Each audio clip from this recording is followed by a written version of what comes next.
Nous vivons sur une planète, la Terre, qui tourne autour d'une étoile, le Soleil.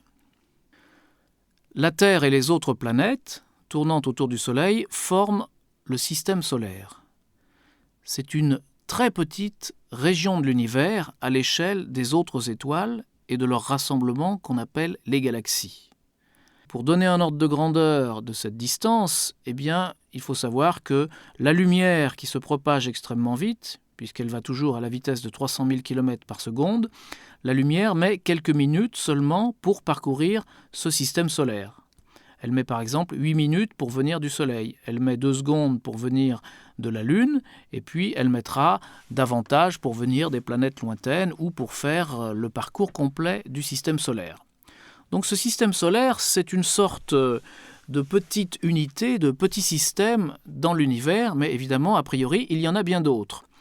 Puisque nous savons maintenant que le Soleil est une étoile comme les milliers, les millions, les milliards d'étoiles qui peuplent l'univers, a priori, on peut penser, et les astronomes sont de plus en plus convaincus, qu'autour de chacune des étoiles qu'il y a dans le ciel, il y a d'autres planètes, peut-être semblables à la Terre, ou à Mars, ou à Saturne, à Jupiter, ou bien d'un autre type, et que donc chacune de ces étoiles forme un analogue du système solaire, donc un système planétaire.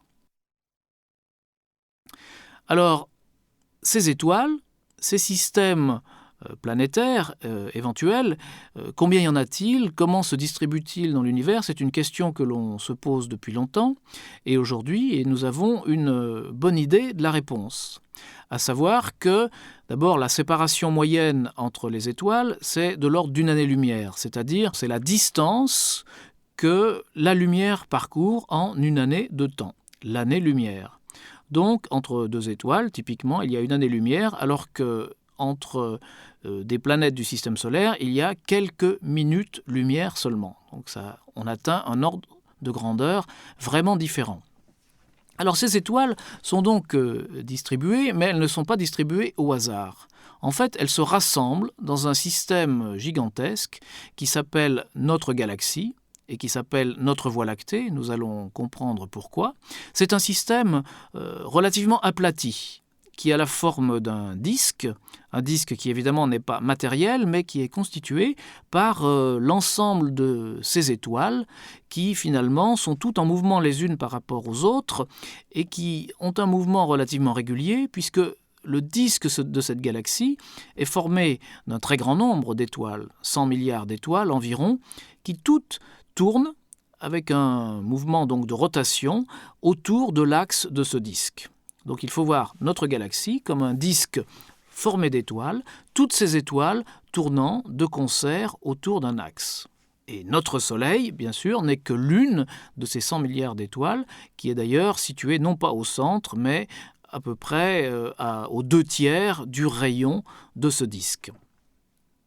Alors j'ai donc dit que la distance moyenne entre deux étoiles dans notre galaxie, dans la Voie lactée, était de l'ordre de l'année-lumière.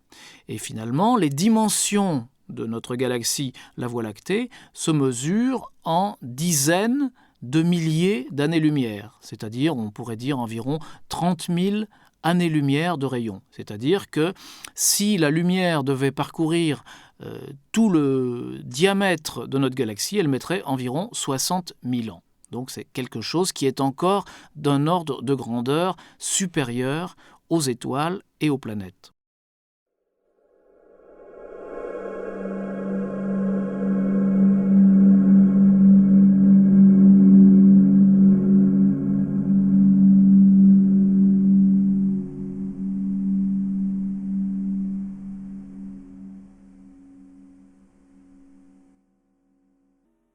Alors, cette galaxie, pourquoi l'appelons-nous la Voie lactée? On l'appelle la Voie lactée à cause de la manière dont elle nous apparaît. En effet, si on lève la tête pendant une nuit d'été, qu'est-ce qu'on voit? On voit des centaines et même des milliers d'étoiles qui nous apparaissent comme des points lumineux. En fait, ce sont les étoiles les plus proches de notre galaxie, c'est-à-dire ce sont les étoiles qui sont situées à quelques années-lumière de nous, à quelques dizaines, à quelques centaines d'années-lumière de nous, pas davantage. C'est-à-dire, ça n'est finalement qu'un tout petit bout de notre galaxie, disons une petite sphère qui est située complètement à l'intérieur de l'épaisseur de ce disque. Donc ce sont les étoiles les plus proches.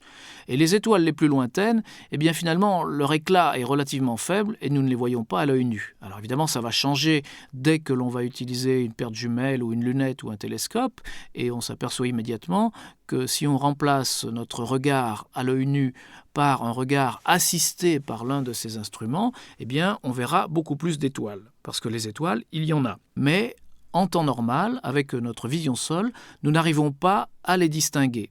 Elles sont trop peu lumineuses parce qu'elles sont lointaines et on n'arrive pas non plus à les résoudre, je dirais, c'est-à-dire qu'elles apparaissent comme des points très très petits. Mais malgré tout, ces étoiles, elles envoient une certaine luminosité.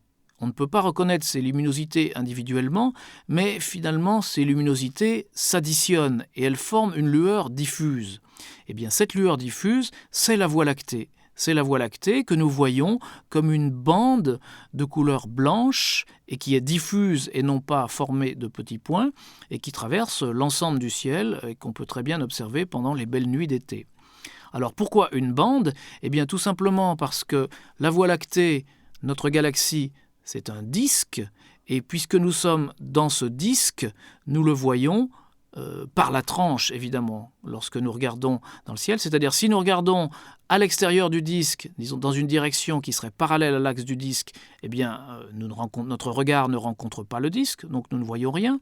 Nous voyons simplement les quelques étoiles qui sont dans l'épaisseur du disque. Au contraire, si nous regardons dans une direction qui est à l'intérieur du disque, eh bien, nous voyons la lumière diffuse constituée par le rassemblement de toutes les étoiles du disque, et c'est ça qui forme cette bande lumineuse qui traverse le ciel, à savoir la Voie lactée.